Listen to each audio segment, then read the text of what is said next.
بسم الله الرحمن الرحيم. الذين كفروا وصدوا عن سبيل الله أضل أعمالهم، والذين آمنوا وعملوا الصالحات وآمنوا بما نزل على محمد كما ينبغي لجلال وجهك ولعظيم سلطانك. سبحانك لا نحصي ثناء عليك أنت كما أثنيت على نفسك. فلك الحمد حتى ترضى، ولك الحمد إذا رضيت، ولك الحمد بعد الرضا. اللهم صل وسلم على سيدنا محمد في الأولين، وصلي وسلم على سيدنا محمد في الآخرين، وصلي وسلم على سيدنا محمد في كل وقت وحين، وصلي وسلم على سيدنا محمد في المال العالى إلى يوم الدين، وصلي وسلم على سيدنا محمد حتى تلك الأرض ومن عليها وأنت خير الوارثين. نويت تعلم وتعليم وتذكر وتذكير والنفع انتفاع والإفادة والاستفادة والحث على التمسك بكتاب الله بسنة رسوله صلى الله عليه وعلى آله وصحبه وسلم، ودعاء إلى الهدى ودلالة على الخير ابتغاء وجه الله ومرضاته وقربه وثوابه سبحانه وتعالى. Inshallah, we continue our thematic look at the life and times of the Prophet sallallahu alaihi wa ala alihi wa sahbihi wa sallam. And today, the general topic we look at in today's session is a look at those the sha'ir, or those glad tidings of the birth of the Prophet sallallahu alaihi wasallam that were uttered upon the tongues of many an individual. Because obviously the Prophet sallallahu alaihi wasallam's coming is something that was foretold virtually from time immemorial, the coming of the Prophet sallallahu alaihi wasallam. And as we'll see, that there's various groups or types of people that awaited the final coming of the Messenger sallallahu alaihi wa ala alihi wa sallam. Okay, so in terms of first and foremost our knowledge of who is the topic of our discourse, this is the Prophet sallallahu alaihi wa ala alihi wa sallam, and this is his full lineage, or what you know, what is known as his nasab, this is what defines the Prophet sallallahu alaihi wa sallam as he comes into the world. The Prophet ﷺ is a Nabi al-Arabi. He is what is the Arabian Prophet. But also the Prophet ﷺ is that Prophet is also who is universal. He was not just sent to the Arabs, but he was also sent to the non-Arabs likewise. But in terms of his immediate lineage, or the lineage which the Prophet ﷺ defined himself by, as we see in this tradition, which comes forth from a tradition, that this is what the Arabian lineage of the Prophet ﷺ.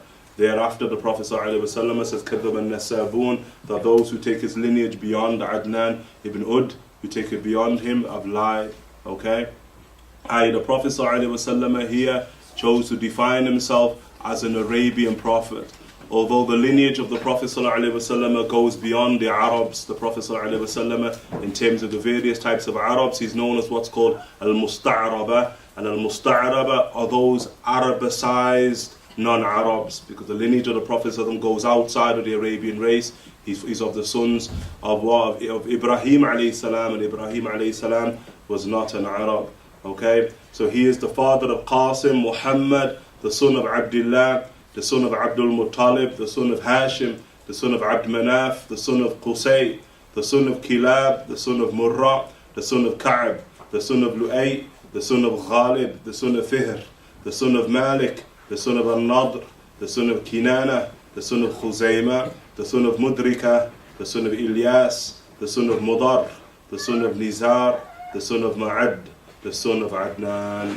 Okay, that's who we're speaking about, sallallahu alayhi wa ala alihi wa sahbihi wa sallam.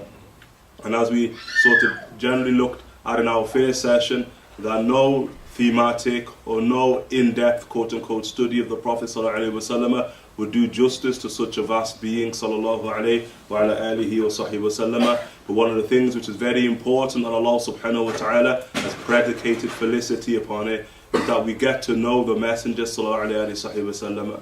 Because in order to follow the Prophet sallallahu alayhi wa sallam, we have to be of those who actually love him. As Allah subhanahu wa ta'ala instructs, in kuntum tuhibbun Allah fattabi'uni yuhbibkum Allah. If you really love Allah, then you should follow me. Qul. Allah subhanahu wa ta'ala instructs in the Quran to instruct the Prophet sallallahu alayhi wa sallam, to instruct each and every single one of us. If we really do love Allah subhanahu wa ta'ala, qul fattabi'uni, then tell them to follow me.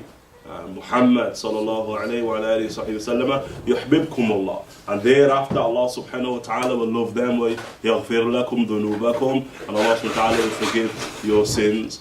So in order to attain the love of Allah subhanahu wa ta'ala, we have to be of those who follow the Prophet sallallahu alayhi wa sallam, and we ordinarily follow the ones whom we love. And in order to love, we have to know. And that is why what knowledge of the Prophet ﷺ is the first and most important step that we have to take in order to move towards this great sort of sphere of ittiba', of adhering to the way of the Messenger ﷺ. So we look at as glad tidings of the Prophet, and what we're going to look at are various types of individuals who would foretell the coming of the Prophet Muhammad sallallahu alayhi wa sallam, because this was a very, very important moment, not just in human history, but in the history of the creation of Allah subhanahu wa ta'ala.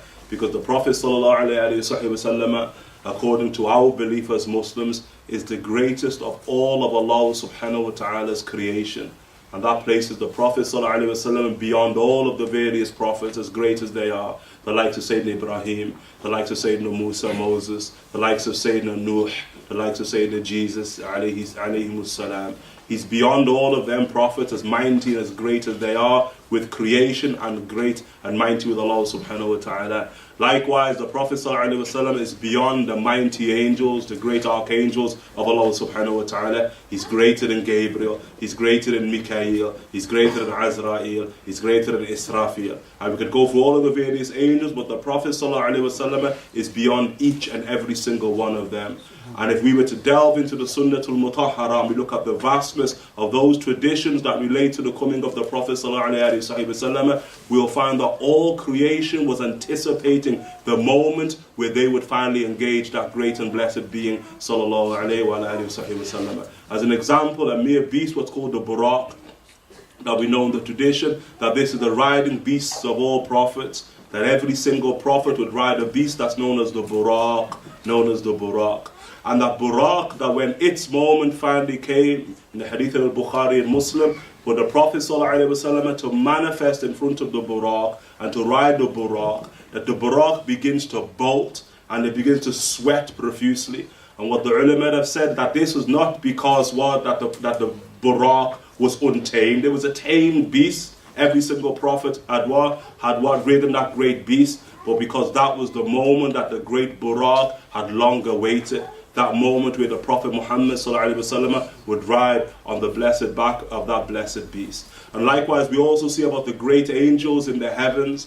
This is the angels in the hadith of Sayyidina Mu'adh ibn Jabal, where the Prophet ﷺ told Sayyidina Mu'adh that Allah subhanahu wa ta'ala created sab'a amlak. He created 7 angels.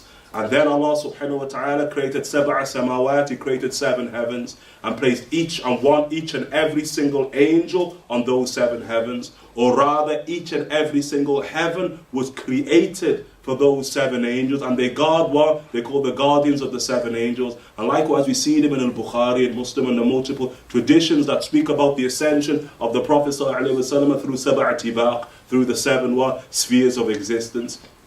And in each and every single situation, we see the angels ecstatic with their first encounter of the Prophet ﷺ.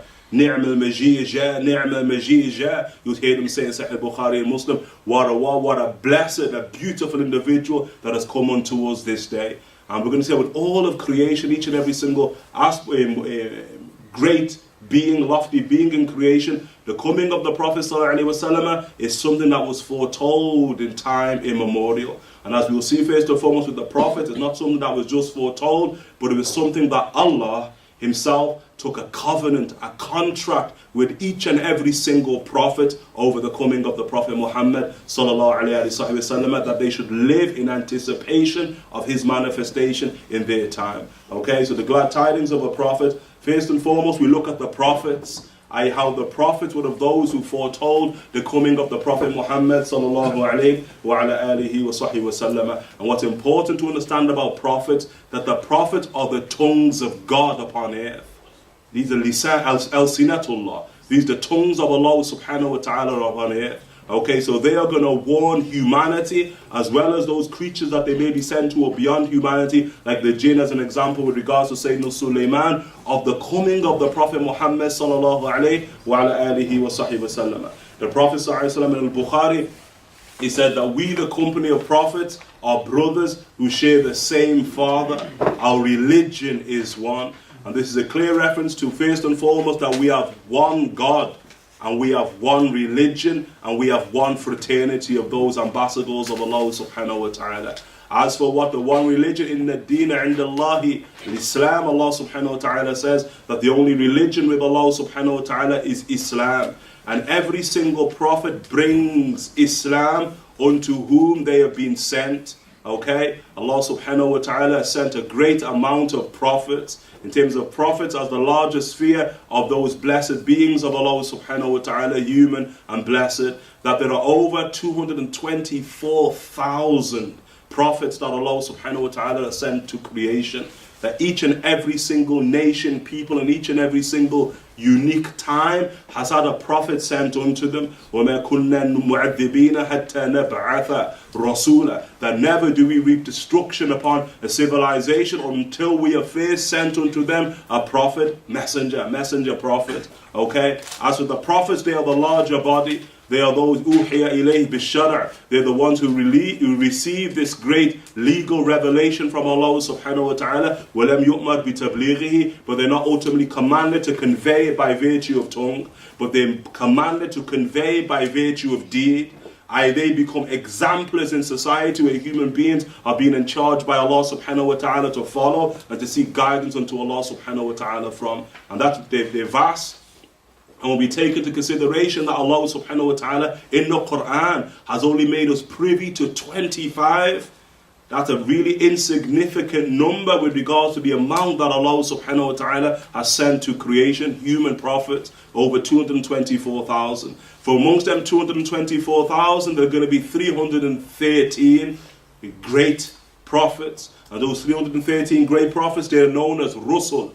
They are known as what? Messengers. Okay, these are the ambassadors of Allah subhanahu wa ta'ala. And the nature of the Rasul is that the Rasul is the one who not only has to be followed in terms of deed, but he also has to be followed in terms of word, which is very important and an important advancement that the Rasul has over a prophet. But by his very nature, the Rasul, in the Arabic language, the word Rasala in the Arabic language means al-muttaba', the one who is followed by virtue of the message that he brings. Okay, so they have to be followed, the prophets. وَمَا أَتَاكُمُ الرَّسُولُ, as we see an example, وَمَا أَتَاكُمُ الرَّسُولُ فَخُذُوهُ وَمَا نَهَاكُمْ عَنْهُ فَانْتَهُوا. Where Allah subhanahu wa ta'ala says, whatever the Rasul, the messenger, the one who has to be followed, gives you, فَخُذُوهُ, then immediately take it. وَمَا نَهَاكُمْ عَنْهُ فَانْتَهُوا. And whatever the messenger negates from you, then you should likewise negate from yourself. Okay, that's the nature of the Rasul. And the Rasul, they have that great number because they're not 224,000 and counting, or 224,000 or 124,000. They're not even in the thousands,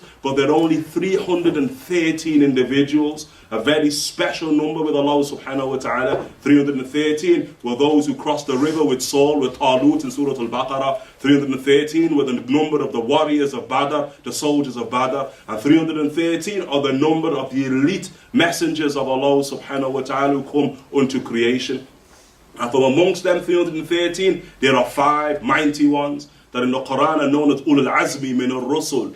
That those messengers of resolve, Allah subhanahu wa ta'ala calls them in the Quran, and they are what? The Prophet Muhammad sallallahu alayhi wa sallam as the Imam of all of them. He's the Imam of all of them, as we see in the Hadith in Sahih Bukhari and Muslim. Thereafter him in terms of rank comes Sayyidina Ibrahim alayhi salam. Thereafter him in terms of rank comes Sayyidina Moses. Thereafter him in terms of rank comes Sayyidina Isa ibn Maryam, Jesus the son of Mary. Thereafter him in terms of rank comes whom? Sayyidina Nuh alayhi salam. Okay, so these are the mighty beings of Allah subhanahu wa ta'ala, and that with the exception of the Prophet Muhammad sallallahu alayhi wa sallam, they were all sent to particular people in particular places, in particular times. Either every single prophet, messenger, with the exception of the Prophet Muhammad sallallahu alayhi wa sallam, is what is a localized phenomena. He just sent to his qawm, Ya qawmi, akhahum Huda, akhahum Shu'ayba, akhahum Nuh. Okay, these are the brothers of their people. They're just sent to their people. They're not sent as messengers beyond whom their people is or beyond their race, or many, not even beyond their time. But with the Prophet ﷺ, as he mentioned in Sahih al-Bukhari, كَانَ نَبِيًّا يُبْعَثُ لِقَوْمِهِ خَاصًا. The prophets were only sent to their people alone. وَلَكِنَّنِي بُعِثْتُ إِلَى النَّاسِ عَامًّا. But I have been sent to what? All people. I.e. all, not all from the time that he came, as we're going to see, but all from the beginning of time to the end of time. Sallallahu alayhi wa alihi wa sahbihi wa sallam. He is the universal prophet. Sallallahu alayhi wa alihi wa sahbihi wa sallam. But what's important is that great and grand universal prophet was foretold. And it's very, very important to understand that he was foretold, because that is going to be one of the most important reasons why people follow the Prophet sallallahu alayhi wa alihi wa sahbihi wa sallam when he appears. As Allah says, he's not bid'an min ar-rusul. He's not brand new, sallallahu alayhi wa sallam, but the Prophet sallallahu alayhi wa sallam is ancient, as Allah subhanahu wa ta'ala alludes to. Okay, so that one religion all of the prophets came with. The prophets did not come with a religion called Judaism. That did not come with that type of religion, because they haven't come to affirm some type of racial superiority. It's to bring people back to Allah subhanahu wa ta'ala in submission to Allah, which is the nature of the religion of Islam, that eternal religion of Allah Jalla fil Ula. They did not come with a religion called Christianity, i.e. to make the messenger, you see, over and above the one he's a messenger for. No, that's not what they came with. But likewise, they came in order to bring their people into utter submission of Allah Jalla fil Ula. And that is why each and every single one of them comes with the great and primordial and eternal and universal religion of Islam. Although the Islam that they manifest in terms of the law is ultimately that which Allah subhanahu wa ta'ala designates for them, i.e. it suits them in their unique time and place, as opposed to what the Islam that the Prophet ﷺ comes with for each and every single one of us. It suits all of us, regardless of race, regardless of place, regardless of time, regardless of space. Okay, so here we see that one of the things we see that Allah subhanahu wa ta'ala has taken with each and every single prophet, i.e. every single one of them, 224,000 and counting beings, is what's called mithaq an-nabiyyin, what's called the covenant of prophets, the covenant, the contract that Allah subhanahu wa ta'ala took with every prophet, it's part of what makes him a prophet. And that's going to be one of the greatest ways we see that the Prophet sallallahu alaihi wasallam is ennobled, because we're not going to see Allah take a contract with prophets over Ibrahim. And that is a really, really mighty being, Abraham alayhi salam, mighty, but Allah subhanahu wa ta'ala takes no covenant with no creatures, prophets, over what Sayyidina Ibrahim, nor over Sayyidina Musa, nor over Sayyidina Isa ibn Maryam, nor over Sayyidina Nuh, or any of the other great mighty beings of Allah Jalla fil Ula. That is from the khasa'is, as is known as a science, from the elite qualities of the Prophet ﷺ, that he is the only one that Allah subhanahu wa ta'ala took a covenant with the prophets over. When God took a covenant with the prophets, that I have given you from scripture and wisdom, then there shall come to you a messenger. That messenger is the Prophet sallallahu alaihi wasallam, who affirms what is with you. He's not going to come in necessarily to abrogate that which you already have. Although his law is muhaymin ala al-kull, it oversees everything, it contains every single law that was ever sent. You must believe in him and aid and abet him. Do you concur? You see, do you agree to take this contract? He said, and do you take my burden on you on that condition? They said, we do agree. He said, bear witness, and I too shall be with you among the witnesses. Okay, so it's the contract, what's called the mithaq an-nabiyyin, the prophetic covenant that Allah subhanahu wa ta'ala took with every single prophet. Okay, and that's when the Prophet ﷺ, as an example in the Hadith al-Sahih, where he says, لو كان موسى ibn Imran حيا, where Moses, the son of Imran, alive, ما وسعه إلا اتباعي, he would have no other option except to follow me. That's what the Prophet ﷺ said, ولا فخر, and he's not boasting, because that's part of the covenant Sayyidina Musa alayhi salam took with Allah subhanahu wa ta'ala, that if the Prophet Muhammad sallallahu alayhi wa sallam manifest in the time of Moses, Moses is going to have to what? Is going to have to quote unquote take a back seat and follow whom? The Prophet sallallahu alaihi wa ala alihi wa sahbihi wa sallam. And we see part of the manifestation of that great ennoblement of Allah subhanahu wa ta'ala, that with the coming of Jesus, the son of Mary, he's the only prophet who's going to manifest at the very end of time. He's the prophet that retains Jesus, the son of Mary, as is what from our belief, Hadith al-Bukhari and others, that Isa ibn Maryam, that when he arrives, that he follows the leaders from amongst the Prophet Muhammad sallallahu alaihi wasallam's community.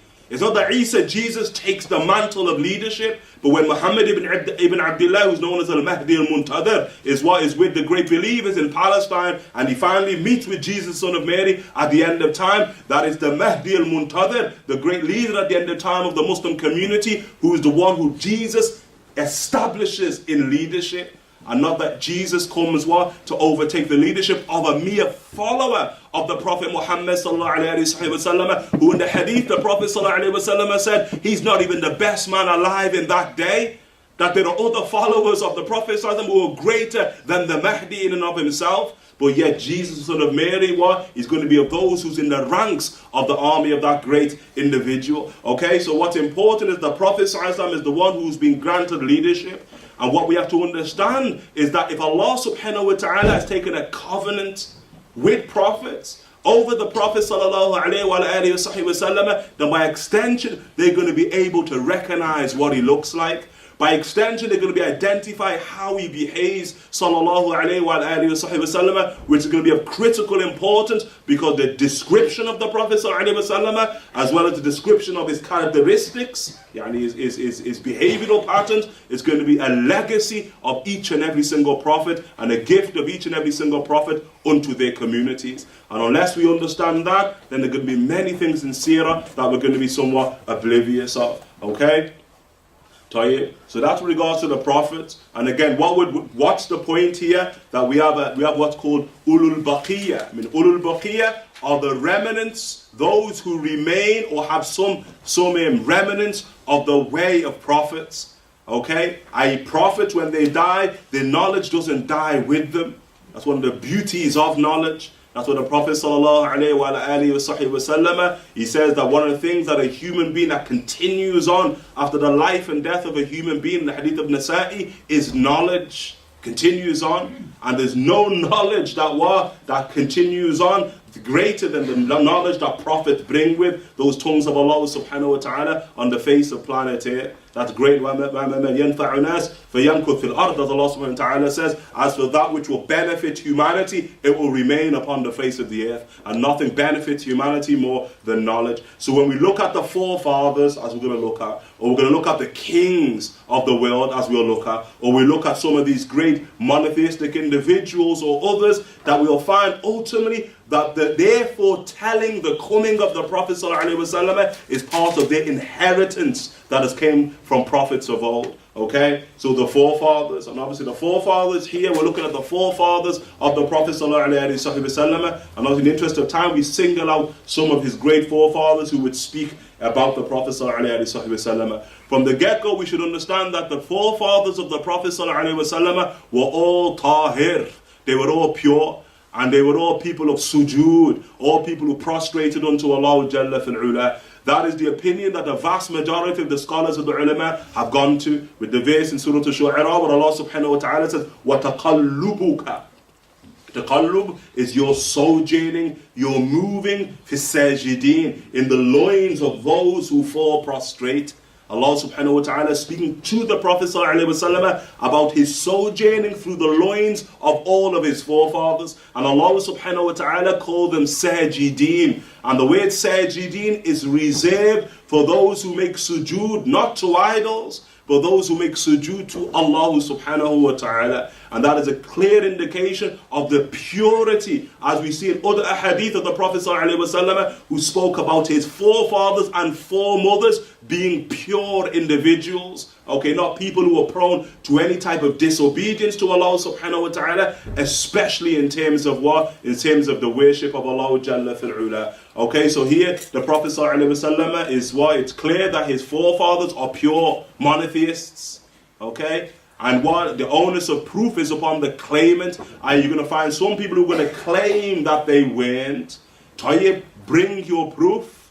In kuntum sadiqeen, Allah says, Hatu burhanakum. In kuntum sadiqeen, bring your proof if you're people of sidq, if you're people of truth. And you're going to find no tradition whatsoever that alludes to what any of his forefathers being what? People who disobeyed Allah subhanahu wa ta'ala. You will not find it in his father Abdullah, that his father ever prostrated to an idol. One tradition we want. You will not find it in his great-grandfather Abdul Muttalib. Abdul Muttalib, okay, that great individual who's what? The grandfather of the Prophet sallallahu alaihi wasallam, who the Prophet sallallahu alaihi wasallam boasted about on the day of Hunayn. And a Nabiyyun la kadhib, I am the Prophet without lie, and an Ibn Abdul Muttalib, I am the son of Abdul Muttalib. The Prophet was going to boast in front of 10,000 companions in a situation of war. That what? Going to boast about an idolater as a grandfather? La yata'atta. Okay, so you're not going to find one single tradition about Abdul Muttalib being somebody who what? Who prostrated to idols. Okay?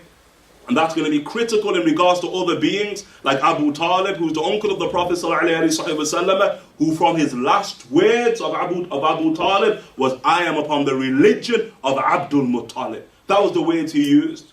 You see, and some people erroneously take that to mean an admittance of kufr, of disbelief. First and foremost, you must ascertain what is the religion of Abdul Muttalib, the grandfather of the Prophet ﷺ, the one he boasted about, ﷺ, and likewise the one who foretold the coming of his great-grandson, ﷺ, as we'll see. Okay, so the first and foremost, some may bring the opinion that, well, what about Azar? Azar, who is the father, or who, quote-unquote, is the Ab. The Ab of Ibrahim, Ya Abati in the Quran, where Ibrahim says Ya Abati, and that's Azar. And Azar was a clear mushrik, okay, but we read to what happens, the basic understanding of tafsir, that they will tell that Azar is not what? He's not the father of Ibrahim, the biological father. Rather, he is the uncle of what? Prophet Ibrahim alayhi salam, i.e. the brother of his father, which is what in the Arabic language we have two words for father. We have ab and we have walid. Walid is biological, linguistically walid, i.e. that is the cause of your wilada, of your birth.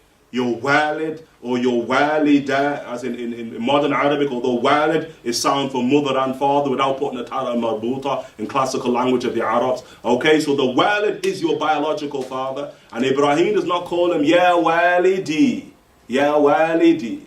He says, well, Ya abati. And ab can be anybody who raises you or nurtures you.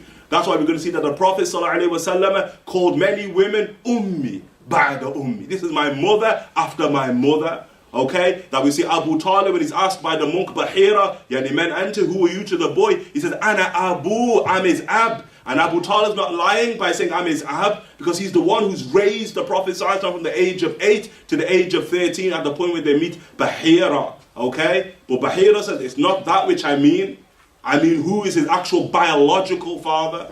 And then he says, because his biological father cannot be alive. Okay, so the point being here, so it's not Azir, but it's someone called Tarish. That's what they Tarish is the actual father of the Prophet ﷺ, of Sayyidina Ibrahim, who was a monotheist, a pure monotheist. Okay, so all of them are pure. Ibn Bahrak, one of the Imams of seerah, confirms this by saying all of his forefathers were liege lords, Sayyids. They were all Sayyids. There was not a single one of them save that he was considered the chief of his people in his time, from his father Abdullah up to and including Adam.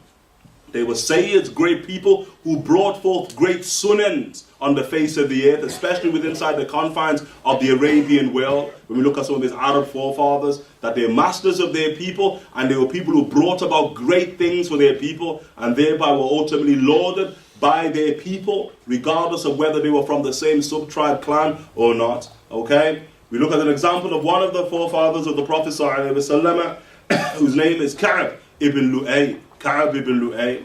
And we see Ka'b ibn Lu'ay is one of the great leaders of the Quraysh. He's considered the leader, the chief of the Quraysh in his time, which again is something common to the forefathers of the Prophet ﷺ. I mean, one of the notable exceptions to leadership of the forefathers of the Prophet ﷺ is his father Abdullah. that his father Abdullah does not reach an age where he can be what? Considered a leader amongst the Quraysh, because he dies at what? 18 years of age. He's only 18 when he dies, the father of the Messenger sallallahu alaihi wasallam. But when you look at who Abdul Muttalib was, or when you look at who Hashim was, or when you look at Abd Manaf, or the great Qusay, who is the great one, leader of the Quraysh, the one who brings all of the Quraysh into Mecca and establishes them as the residents of Mecca, and you can go through all of his forefathers. They were people who were the greatest one inside of their time. So look at what Ka'b ibn Lu'ay says when he stands in front of the Kaaba and he speaks to the Quraysh humanity. And this was at what? The coming of the Hajj. Humanity, by God, the abode lies in front of you, and the correct opinion is contrary to that which you hold. So adorn your sanctuary and exalt it, and hold tight to it, and never depart from it. For tremendous news will come unto it, and a noble prophet be made manifest in it. Now that doesn't sound like the words of a mushrik at all, does it?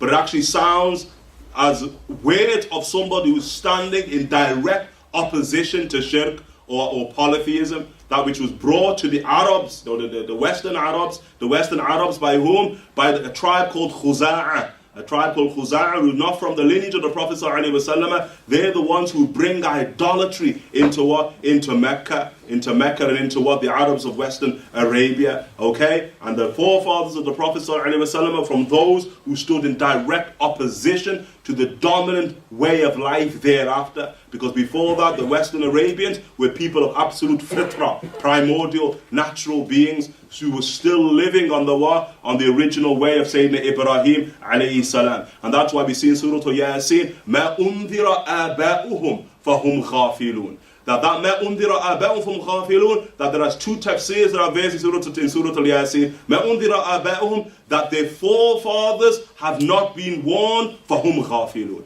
That's why they're in a state of ignorance. Okay? And another tafsir of that verse, مَا أُنذِرَ آبَاؤُهُمْ الَّذِي أُنذِرَ آبَاؤُهُم, the ones whose forefathers were warned, فَهُمْ غَافِلُونَ, and they're still in a state of ignorance. It carries both the uniqueness of the Quran, that the forefathers, the Arabs themselves, were of those who were warned by prophets. Prophets came unto them, saying that Ismail was a prophet. The Prophet ﷺ said he's the first one to speak the language of the Arabs, and he spoke to them in their tongue, saying that Ismail alayhi salam, he's a prophet clearly unto the Arabian people, saying Ismail is raised where? He's not raised in Babylon. He's not raised in Palestine. He's not raised in what? In Fustat, in Cairo. But he's raised in Mecca. And dies in Mecca, with most having the opinion that Sayyidina Ibrahim is right there Sayyidina Ismail is right there buried in the Hijr, right there in the Hijr at the Kaaba, alayhi salam. Okay, so the Arabs were warned, but ultimately the warnings of Sayyidina Ismail is going to die out and be overtaken by polytheism, which comes in the form of one of the great tribes of the Arabs, who are known as Khuza'ah, and they're the ones who bring Hubal, the great god of the Quraysh, into Mecca. Okay, the tribe of Khuza'ah. So humanity, by God, the abode lies in front of you, and the correct opinion is contrary to that which you hold. You see, your belief is wrong, and true belief is in direct opposition to what you actually believe. So adorn your sanctuary and exalt it, i.e. the Kaaba, and hold tight to it and never depart from it. I await, that's what he's saying, await the coming, for tremendous news will come unto it, and a noble prophet be made manifest in it. Okay? Then he would recite, I use a poet, he would recite the verses, night and day, disparate events, affect us not, whether bitter or sweet. At a time of heedlessness will come the prophet Muhammad, well versed, conveying veracious news. And that's from his own loins the Prophet ﷺ comes forth many generations later. This is his great forefather Ka'b ibn Lu'ay that speaks about the coming of the great and final Prophet ﷺ. We look at the great Abdul Muttalib, who we also refer to Ibn Hashim. Abdul Muttalib ibn Hashim, okay, that great really great individual who was lauded, really lauded amongst the Quraysh. Remember, he is the chief of the Quraysh when before the coming of the Prophet ﷺ, the greatest event in Arabian history takes place on the hands of Abdul Muttalib, which is what the destruction of the riders of the elephant who come from Abyssinia, from Sana'a, Abyssinia and Yemen, in order to destroy the Kaaba. And it's Abdul Muttalib with uncompromising monotheism when he stands in front of Abraha, and Abraha who sees the beauty and the majesty of Abdul Muttalib, and orders him to sit beside him when he goes, quote unquote, in order to negotiate some type of treaty, some type of truce. And then he stands in front of Abraha, he sits down next to Abraha, and Abraha tells him, whatever you want, I will grant you. And he says that, I have some camels, and I think your army have taken my camels. And he says, camels? We're about to destroy the most precious edifice that you have, the Arabian peoples have, and you've come about camels? He said, prior to that word, you were somebody I held in high esteem. That's what Abraha says. And then Abdul Muttalib says, oh, the house. He says, I am the Lord of camels. Ana Rabbul Ibl, he says. I am the Lord of camels. I take care of my camels. And the Bayt, lahu Rabb. The Bayt has a Lord. فَلْيَعْبُدُوا رَبَّ هَذَا الْبَيْتِ. As Allah says, let them worship the Lord of this house. And he says, the Bayt, the house, has a Lord. لَيَحْمِي. And he will protect his house. Just give me my camels back. Okay, and then when he gets his camels back, and the army of Abraha rise in order to destroy the Kaaba, that Abdul Muttalib goes to the Quraysh, and he tells the Quraysh, Hira, that great mountain of Hira where the Prophet receives revelation, hit Hira. Everybody hit the mountain, and let's all take refuge in Hira, which is what was the sunnah of one of his forefathers, of Qusay and others, who would stand in Hira and would worship in Hira. That's why it was a noble place. And from the great things of Hira, from Hira, you have a bird's eye view of the Kaaba.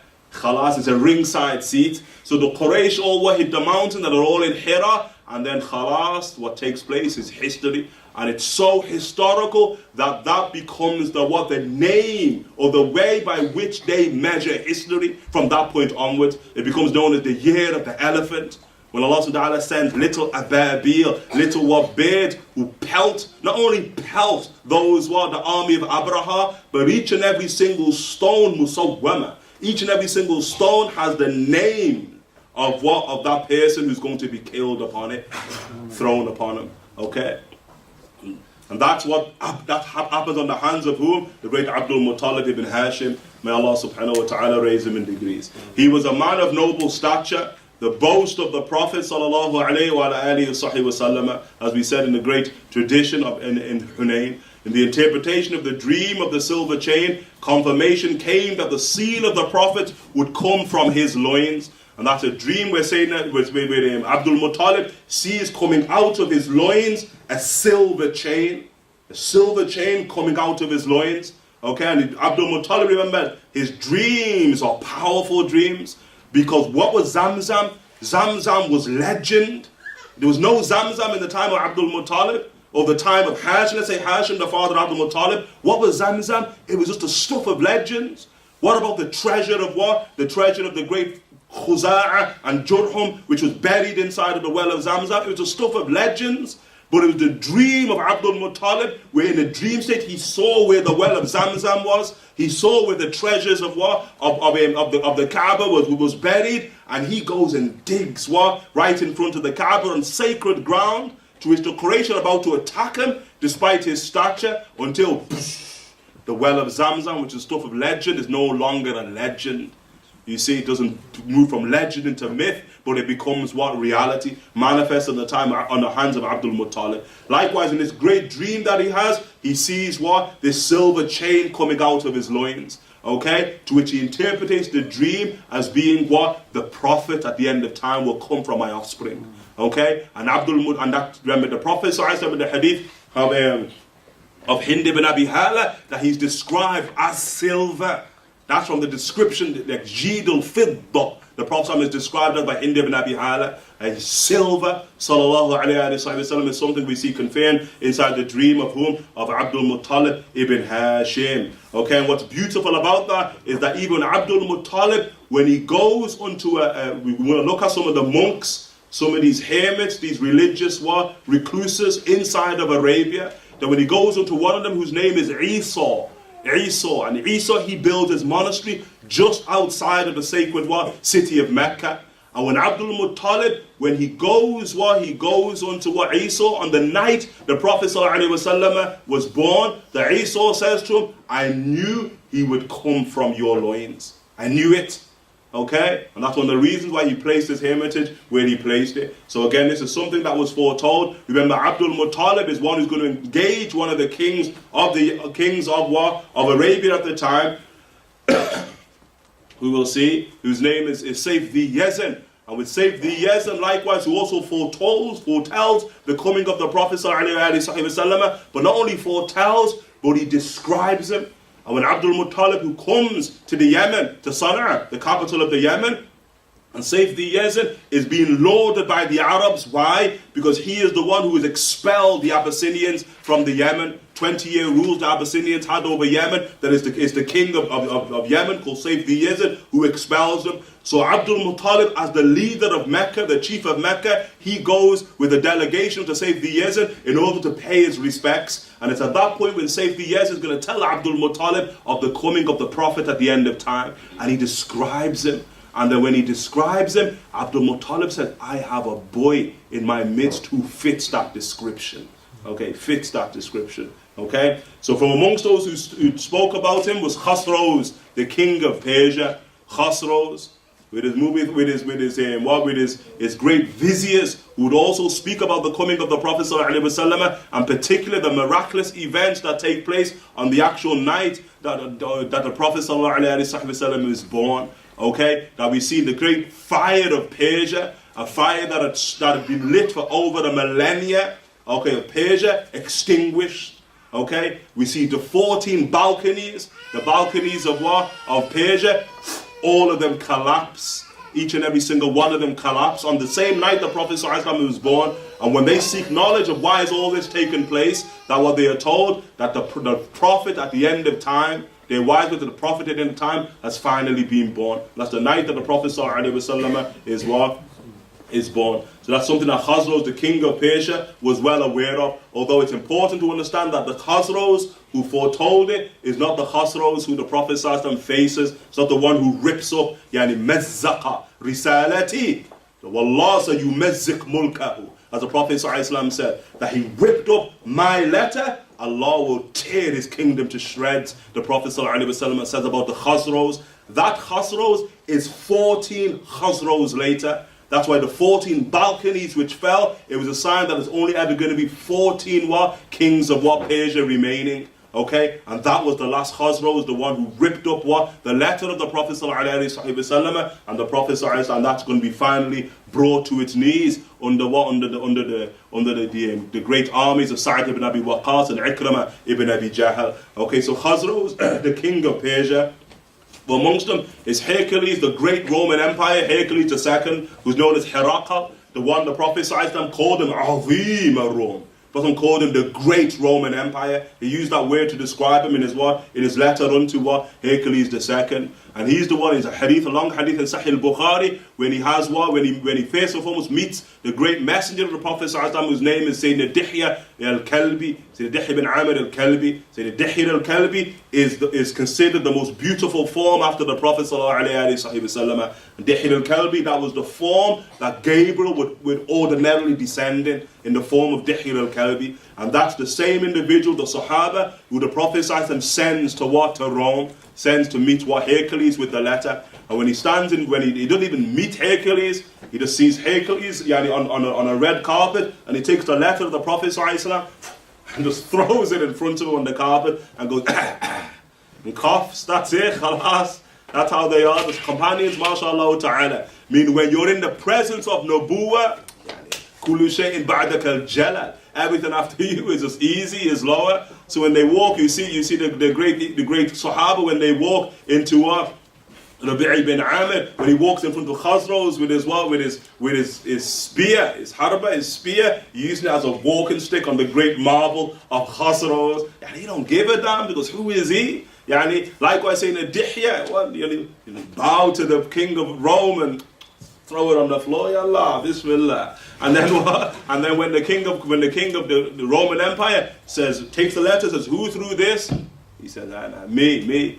So he invites Dihya al-Kalbi, but he also invites all of the people of the Prophet ﷺ who were in Syria at the time. He's in a place called Busra at the time in lower Levant. Okay? And then from amongst them is whom? He says, who is the most senior from amongst you? And the most senior from amongst them was whom? Abu Sufyan ibn al-Harb. At that point, the arch enemy of the Prophet ﷺ, and he says, speak. You're going to speak on behalf of your people. Okay? And then that's when Hercules begins to ask Abu Sufyan a series of questions.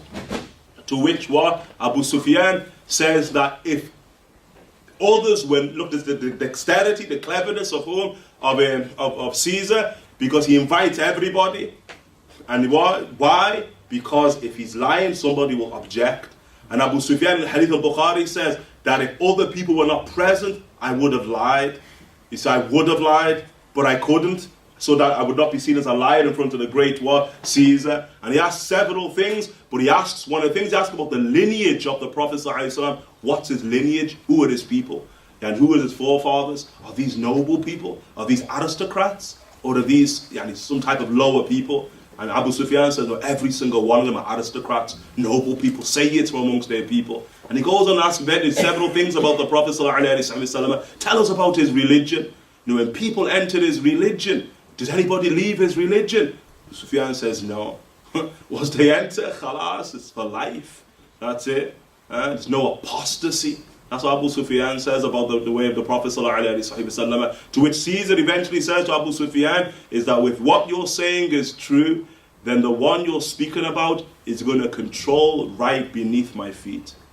You see, his dominion is going to extend to the land I am actually standing upon. And that was khalas. The land he stood on was the first place to fall. Busra, when the armies went north, the first city to fall was the land that Caesar actually fell in. Okay? Busra, it's name. It's going to be a very, very important city, Busra, traditionally. Okay, Hercules. So he's one likewise who spoke about the coming of the Prophet ﷺ. That's why he sends a beautiful letter back. And that's why he ennobles the Prophet ﷺ. And that's ultimately the ulama are in dispute about whether he became Muslim or not. There's a difference of opinion whether he actually became Muslim or not. Hercules II, the tradition is there that he actually said he became Muslim, but then when they closed the doors, you see, and he remembered his forefather Julius, how they have a habit, a sunnah of killing their leaders. Okay? Then he said, I was just testing your loyalty. I'm still upon the religion of Jesus.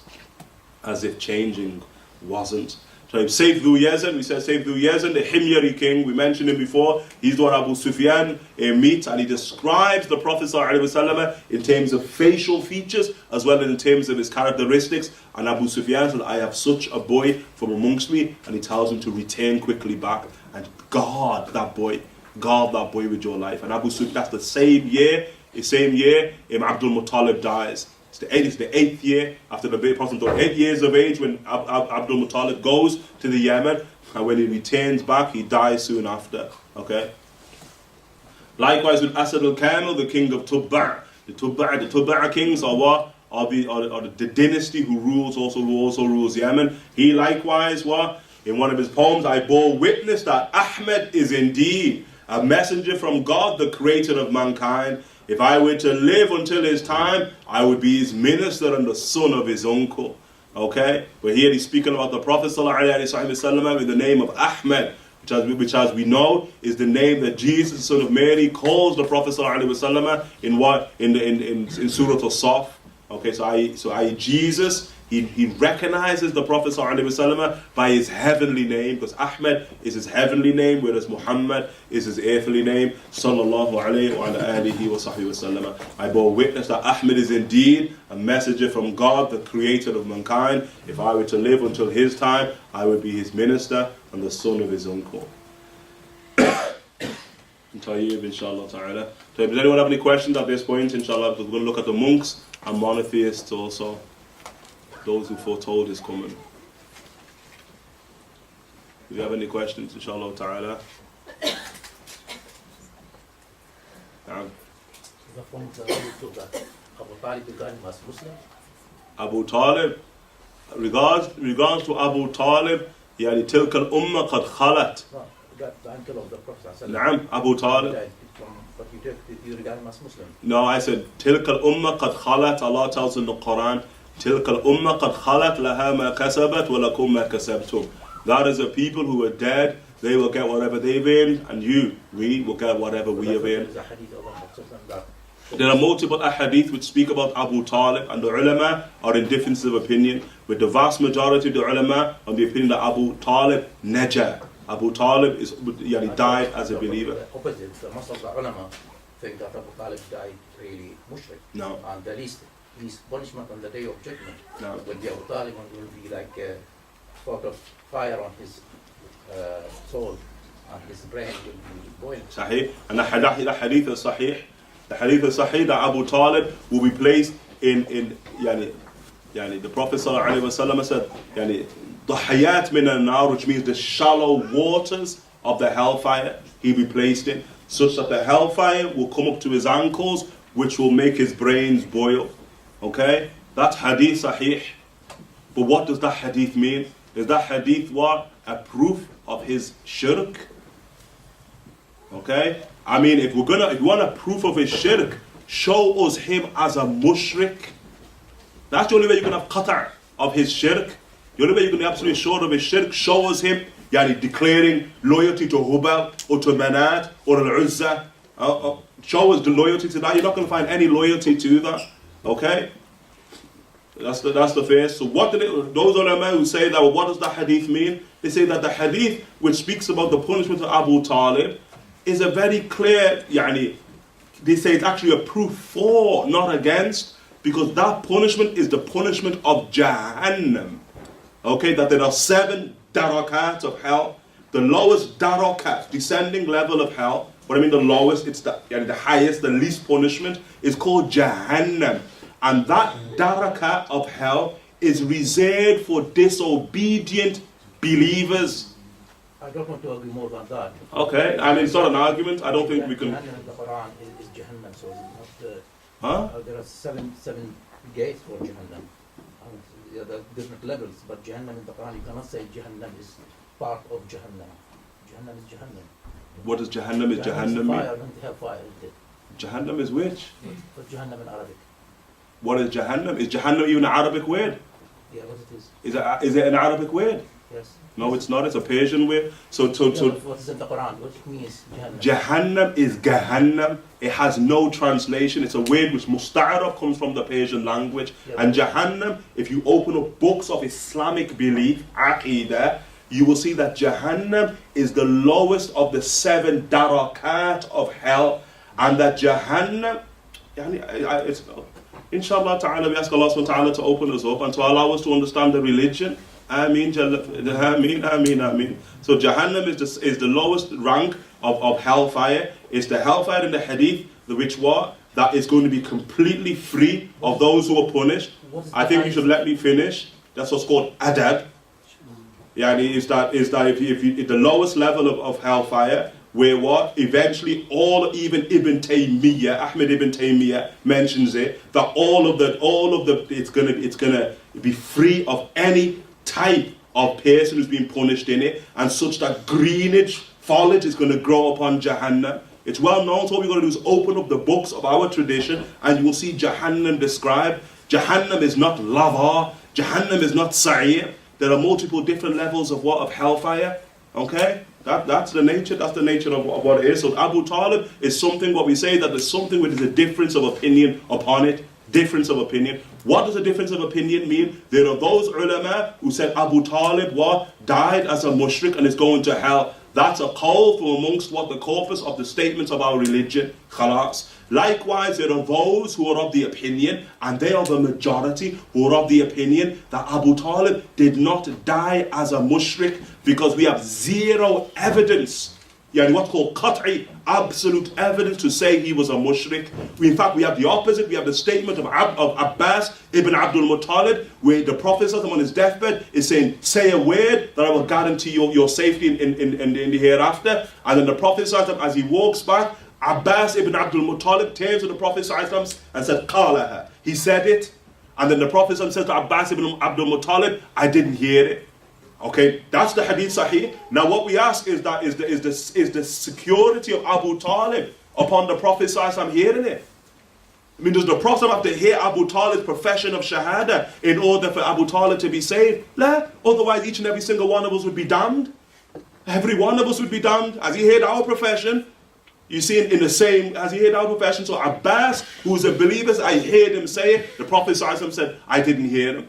There's a multiple tradition, and that's why the ulama have gone to different opinions upon it. And what they tell us in our religion, لا إنكار لمختلف, nobody can stand and accuse others of being wrong when the ulama have disagreed. That's a principle of religion.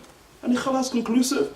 And subhanallah, I wish I did for the Prophet what Abu Talib did for them. I wish. And that's why people who are going to, if you believe that, at least hold your tongue in adab. Because what have you did for the Prophet sallallahu alaihi wasallam? Tell us what you did. That's somebody who risked life, reputation to protect his dear nephew. Subhanallah. You see this, and Allah Ta'ala, if we're going to see people on the face of the earth who do for the religion of the Prophet sallallahu alaihi wasallam what Abu Talib did. That's why the year he died is called the year of grief. That's what it's called, the year of grief. That was one of the most painful things that ever happened in the life of the Prophet ﷺ when his dear uncle Abu Talib died. And so Allah Ta'ala alim. And then we all stand before Allah with our opinions. Let's just hope that our opinions can carry with the religion. Can one pray behind someone who openly declares Abu Talib as mushrik?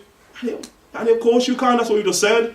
It is neither here nor there. What do you mean neither here nor there? You take your opinion and hope that what you stand in good faith with Allah subhanahu wa ta'ala. But whatever opinion you hold, you must have adab with that opinion. Must have adab. And especially if you hold an opinion against.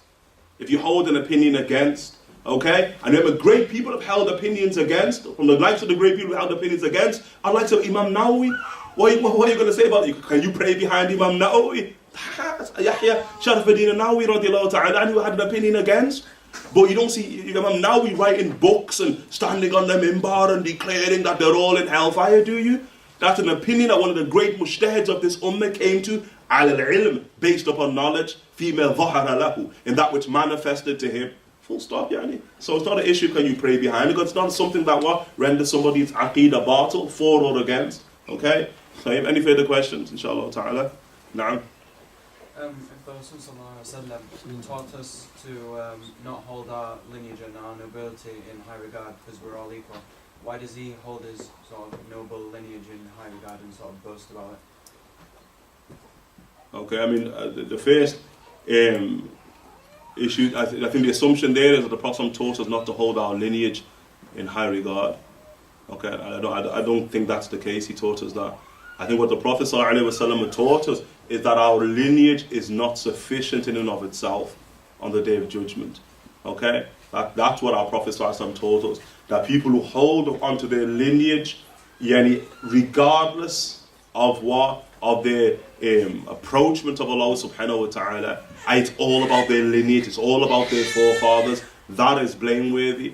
Okay, that's what the Prophet ﷺ in the hadith, he says, Men batta'a amaluhu la yusri' nasabuhu. That the one whose actions are slowed down will not be hastened forth by his lineage. But what about the one, what's called in legal theory, what about mafhum al-mukhalafa? What about the ones his action is not slowed down? What then about his lineage? Okay? So lineage can play a role inside who a person is. It's part of his reality, his identity, and it can play a role in the otherworldly scheme. Okay? What is the shafa'ah about? Okay? Shafa'ah is intercession. You intercede on behalf of whom?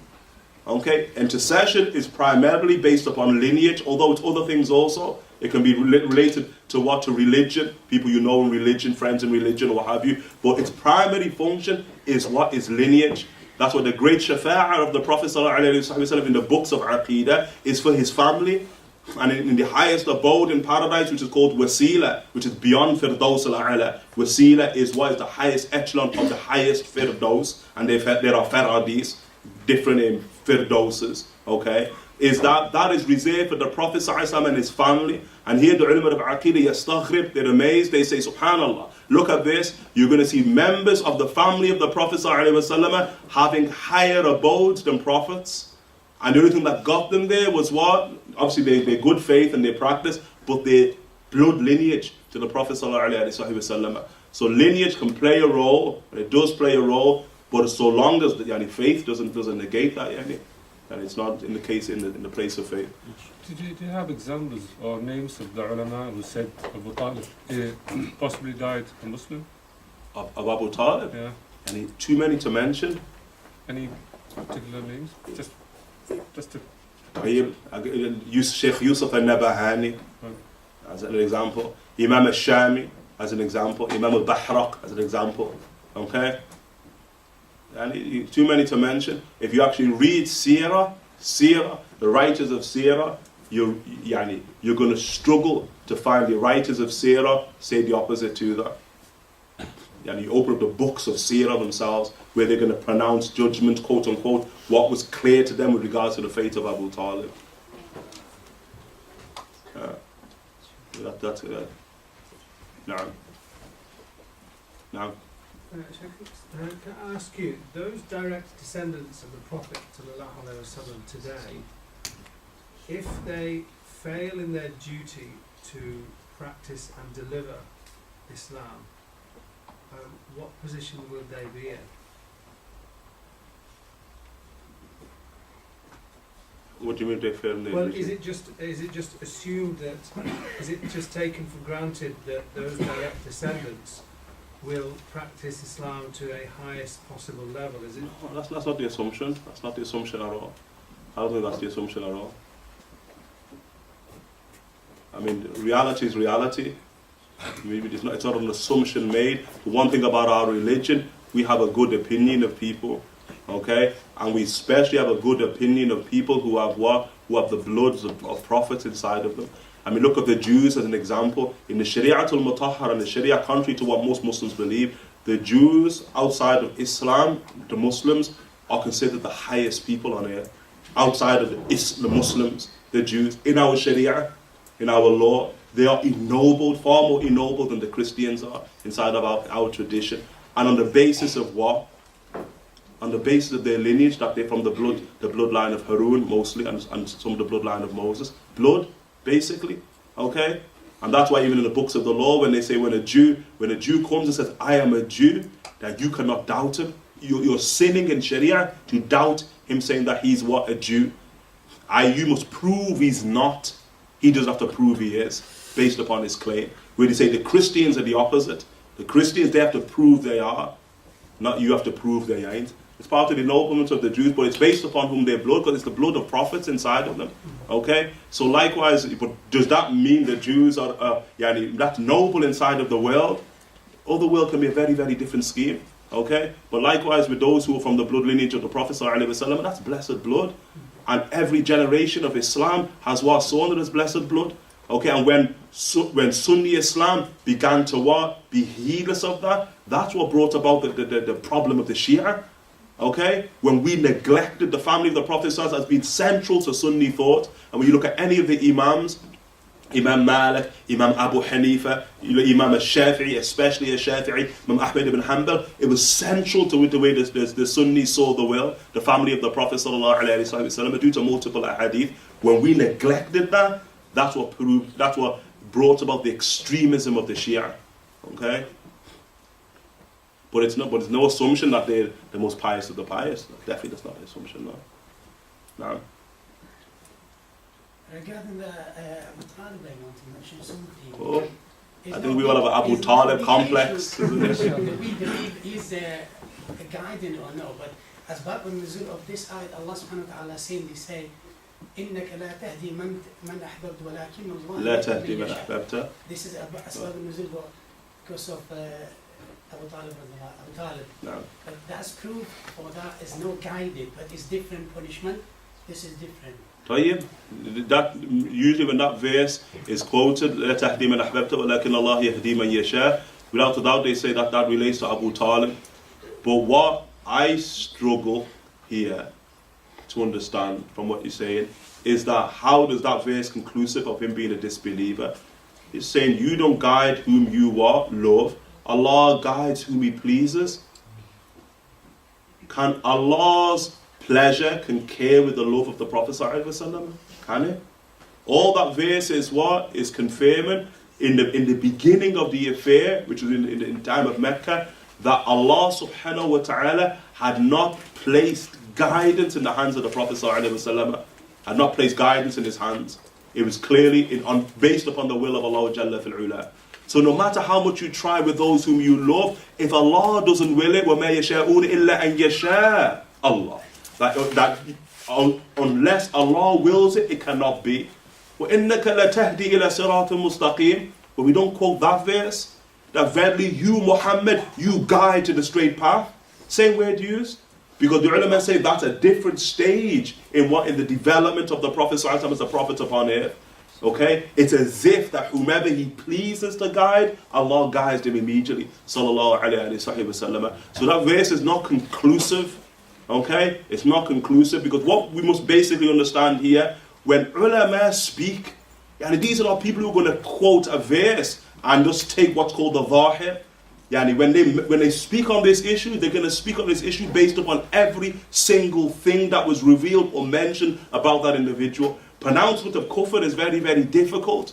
Very difficult to pronounce kufr upon anybody. So what we're saying here is give the benefit of the doubt to the majority of scholars who have said he's not in hell, although he will be punished in hell eternally, although he will be punished in hell for the point determined. Like many Muslims, there are many Muslims who are going to be punished in hell for a point determined. Then they will come out. Look at the hadith of Al-Bukhari, look at the hadith in Sahih Muslim, look at the hadith of Al-Juhani, the last person to come out of hell, Al-Juhani, from the tribe of Juhan. Okay, he's in hell. We can say he's a mushrik because he's in hell. You see, even to affirm shirk, you see, because the issue of Abu Talib, if someone says about shirk, the issue of Abu Talib, it's not, nobody can say it's an issue of shirk because prove he's a mushrik. You can't. But what's the argument over? Did he become Muslim? No, that's the argument. Not was he a mushrik? Because you cannot prove nothing that he was a mushrik, nothing. There's nothing that relates to him, what bowing to idols or worshipping idols or eating in the names of idols. That's not there. But the whole issue is, did he accept the call of the Prophet ﷺ or not? Okay? So we've got to make sure that our terms are very, very correct. There's a difference between not accepting his terms and being an idolater. There's a difference there. Like we can show you people, as we're going to look at now, individuals who are not idolaters, but they go to hell because they rejected the Prophet ﷺ. We're looking at they're not idolaters, very clear in their life, but they're going to go to hell because they rejected the Messenger ﷺ. So we've got to be clear on our terms here with regards to Abu Talib. Okay? And the bottom line after all of this, I have never seen ever, not saying it doesn't exist, but I have never seen, and I really presuppose it doesn't exist, that Abu Talib's fate is a point of aqeedah, that we have to believe either way, to be obedient or disobedient. I want someone to bring me a book of aqeedah where it says, you must believe Abu Talib's in hell, or you're in hell. Or you must believe Abu Talib's going to be a Muslim in paradise, or you're going to hell. It's not there in the books of aqeedah, so we shouldn't really make an issue out of it. Okay, but when we approach the topic, we should approach the topic with sensitivity. Look at the Prophet ﷺ, when Ikrimah ibn Abu Jahl becomes a Muslim, he commands the companions, only mention his father in good. Abu Jahl Fir'aun al-Ummah, who's khalas, hell, qat'an, he's in hell. He burns in hell eternally. Abu Jahl, Amr ibn Hisham. The Prophet says, his sons amongst us, only mention his father with good. And when he approaches the Prophet ﷺ, as a tawbah to become Muslim, the Prophet says to him, I knew good would come from your father. Look at the adab that he has with Ikrimah ibn Abi Jahl. Because khalas, it's his father. You see, look at Abu Hudhayfa bin Utbah ibn Rabi'ah, one of the great mustahzi'un, one of the ones who was killed at Badr. When they're taking his father and he's dead, at Badr, and they want to throw him into the well of Badr, Qalib al-Badr, that the Prophet looks at Abu Hudhayfa, the son of Utbah, the brother of Hind, and he's crying, he begins to cry, and his face turns, and the Prophet ﷺ says, is it possible that your heart is saddened by what you see? You see, is this some type of favorship for your father? And he says, Ya Rasulullah, I knew my father, and despite all of this, I knew my father to be a person of wisdom, a person of what? Of forgiveness. That's the words he mentions. A person of hilm, clemency. He was a good man, but just he got overcome by his people. And then the Prophet, he says, but at the same time, it grieves me not. His affair is his affair. So these tears, well, you see how I'm affected? That's natural for a son to a father. Now, what we've got to ask, when we speak about Abu Talib, that wouldn't grieve the Prophet ﷺ. I mean, would you say if the Prophet was present? I mean, do we have one hadith where we hear any companion speaking about Abu Talib, about his fate? Meaning, if you approach the topic, approach it with sensitivity, and approach it as if the Prophet is present. Because how would you want him to be? Because what harms him, hates Allah subhanahu wa ta'ala also. That's how Allah's placed it. So just approach it, adab, sensitivity, mashallah ta'ala. Alhamdulillah. So we just proceed and we can ask at the very end the monks. So that the next group we look at is very briefly are the monks. Javi, shall I go on or shall I give people a break or? We'll carry on.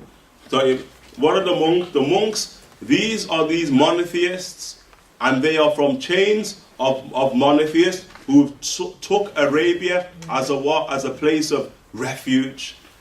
Okay, they've got into Arabia. Why? Because these were people who were them or their forefathers, I mean in a sense religious forefathers, were persecuted because of their belief. And I think as we sort of alluded to in our first lecture, that Arabia was a fortress. I mean, if you wanted sanctity on the world, the best place you could get to was the deserts of Arabia, and you'd be safe there. So what we're going to see, as we made mention in books like Christianity by Hans Kung, he said that the last monotheists on earth, on the persecution of the monotheists by the Holy Roman Empire, they all disappeared into Arabia.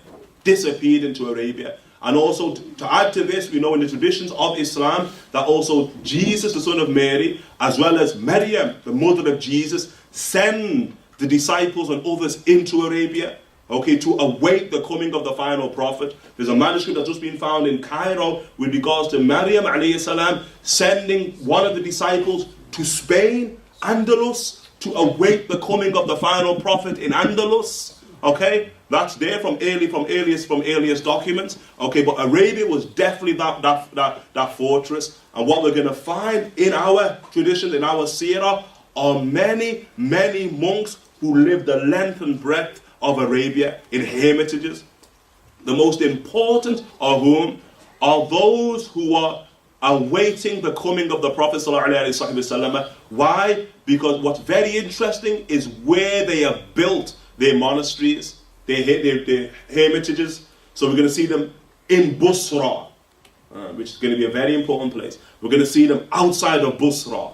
We're going to see them outside of Mecca, in places where it is very clear that the Prophet ﷺ is going to manifest at some point in time. Isa, as an example, the monk, and he has a hermitage by himself, a recluse, just outside of Mecca. And he would come into the Kaaba, into the Kaaba in front of the Quraysh. Remember, he is alive with the coming of the Prophet ﷺ, i.e. the birth of the Prophet, he's still alive.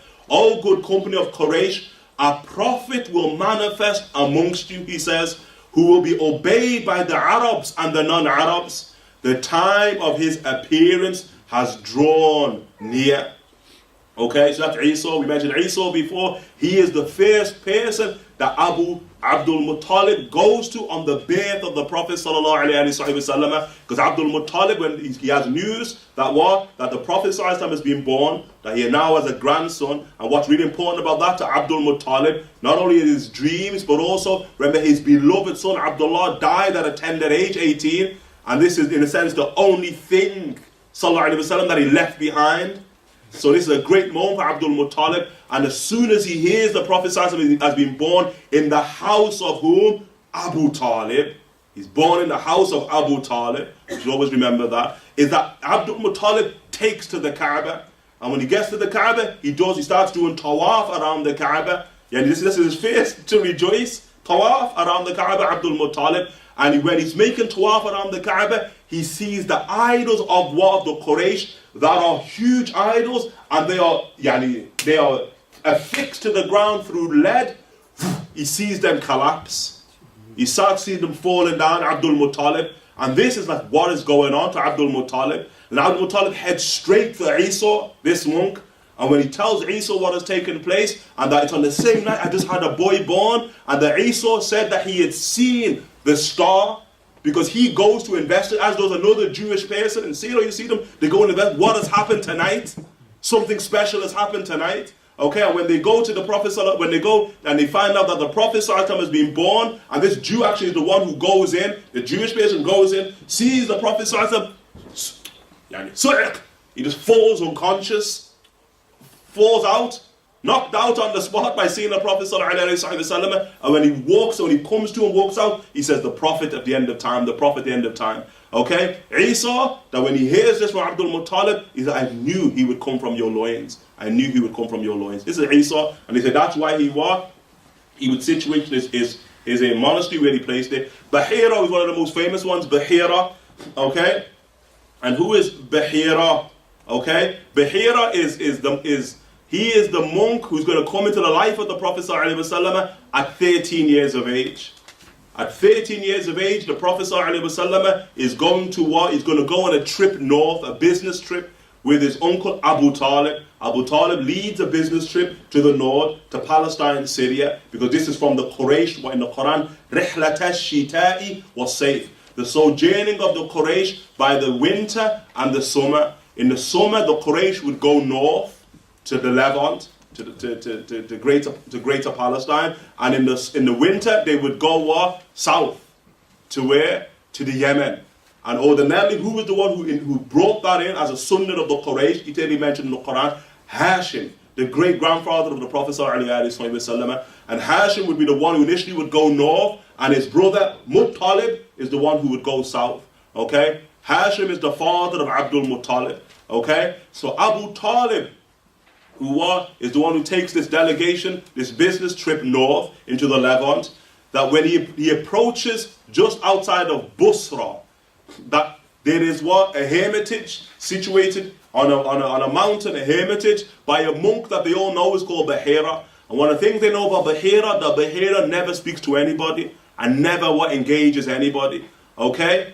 But on this occasion, Bahira he descends from his hermitage and he invites all of the Quraysh who as businessmen going north up to eat with him. And he says, every single one of you. And the Bahira goes up. And then Bahira, two things take place which are there. First and foremost, Bahira's watching what has taken place. Because what's important about where Bahira is, okay? What's very important about where Bahira stations his monastery is that it overlooks a tree that in the Christian tradition only prophets sit under. That Jesus, the son of Mary, sat beneath it. And that's where he placed his hermitage. And when he's observing the hermitage, when he's observing the tree, he sees what the Prophet says as a 13-year-old boy sit beneath the tree. That's the first thing. Second thing he sees, when he sees the qafila, the actual caravan approaching, he sees it being shaded by a cloud.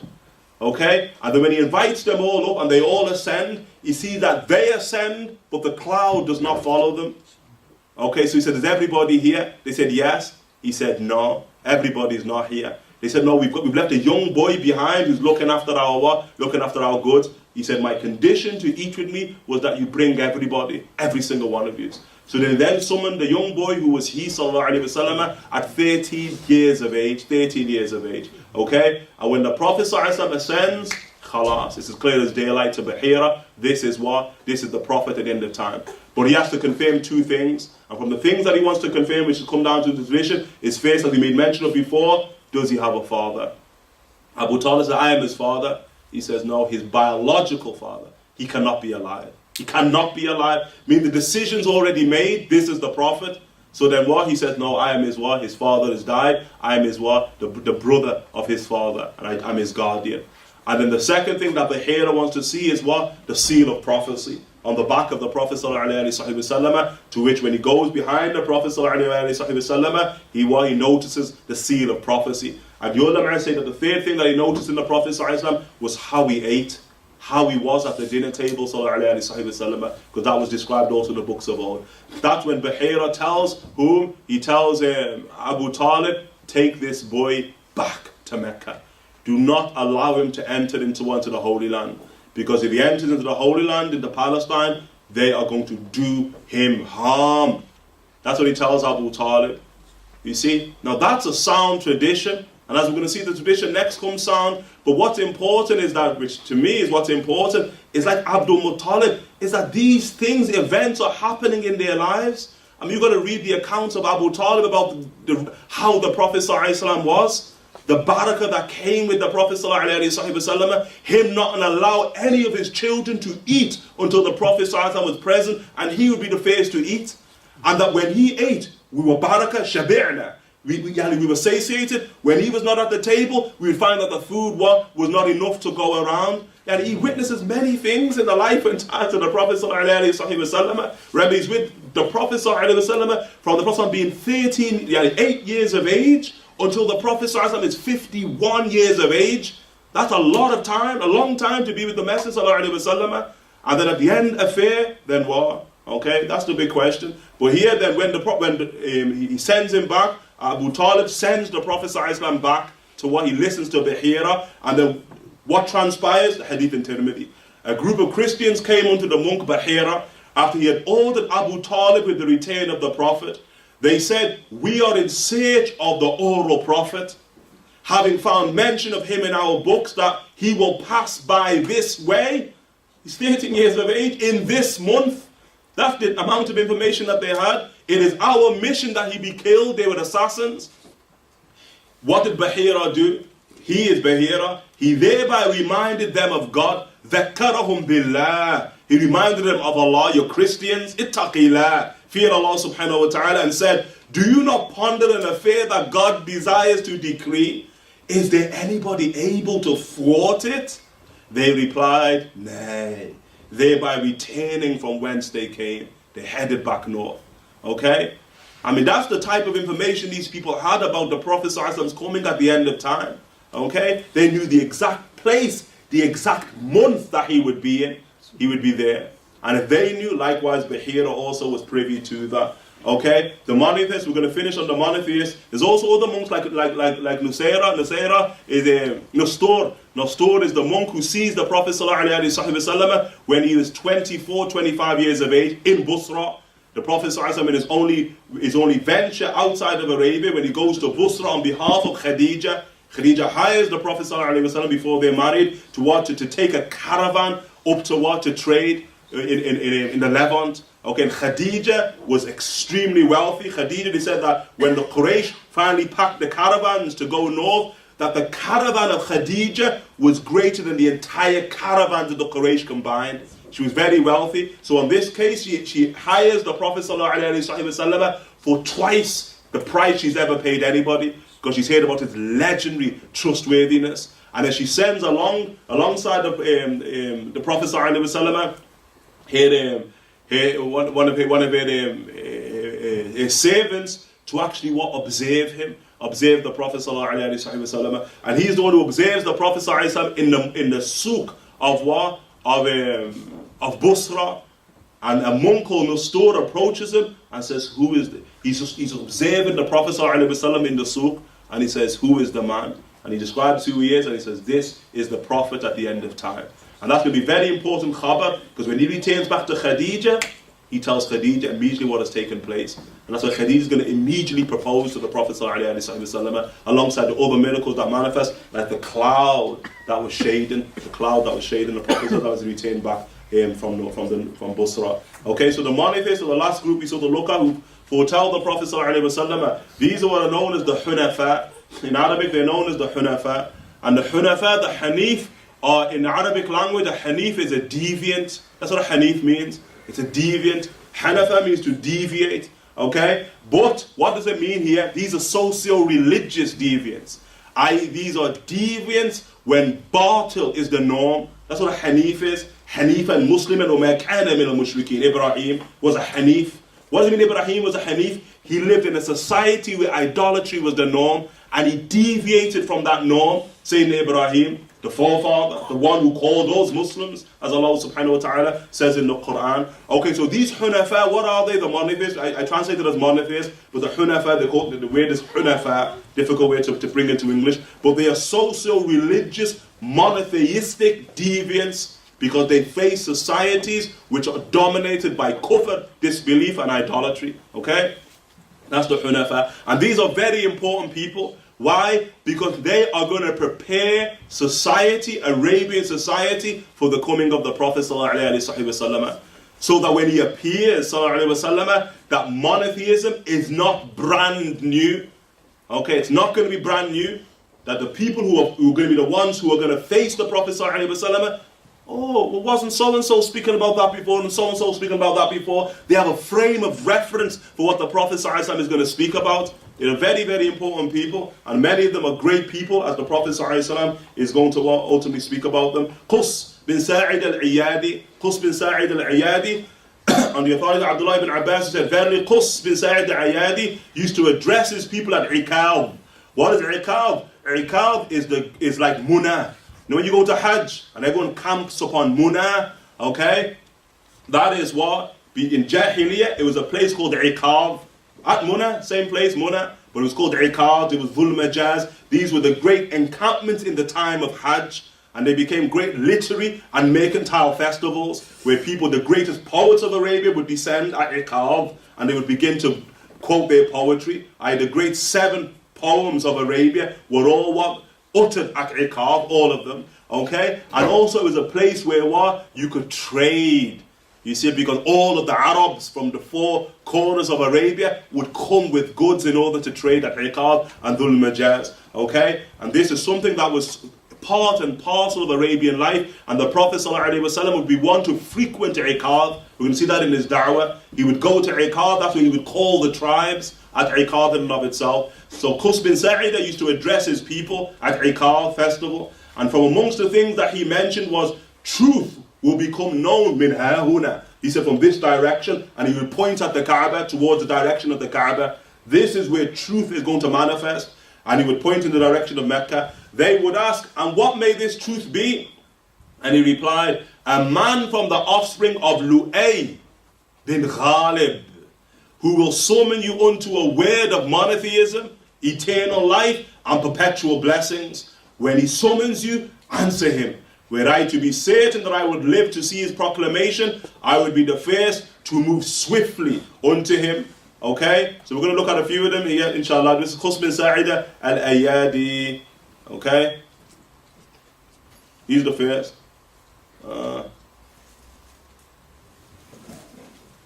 The Prophet ﷺ, he was a great poet as well, Qus bin Sa'id al-Ayadi, who lived in, where did he lived? He's from like Eastern Arabia, which is not like Bahrain, these other places. He's from those where we see in the one of the most famous hadith towards the end of prophecy, where a tribe, Qais, the tribe of Qais, comes unto the Prophet ﷺ. They're from the Bahrain. Okay, it's a very famous tradition that happens, delegation that comes, and the Prophet ﷺ asks, which one of you know Qus bin Sa'id al-Ayadi? Who knows him? Okay. And that person asked them, who's gonna sing some of his poetry for me? And they begin to sing the poetry of Qus bin Sa'id al-Ayadi. Okay? So he's one of them, the Hunafa, somebody clearly upon monotheism. If you read his life, that's what the Prophet asked for his poetry to be sung. And then the Prophet even quoted one of his poems. And that's why the ulama say that the only poet in the history of mankind to have the Prophet in their sanad was Qus bin Sa'id al-Ayadi. Okay, the next who is Zayd bin Amr al-Nawfal. Zayd bin Amr bin Nawfal, who's very important, and he's the most important of them all. And he's so important that Imam al-Bukhari has an entire chapter upon this one individual. Okay, Zayd bin Amr bin Nawfal. Okay, he is somebody of great stature with the Prophet ﷺ, and he's somebody who the Prophet ﷺ knew in Jahiliyyah before his prophecy. Prophet knew and would sit with Zayd bin Amr bin Nawfal. We see in the multiple traditions, Imam al-Bukhari and others relate, when they would sit together just outside of Ta'if, and that people would serve them food.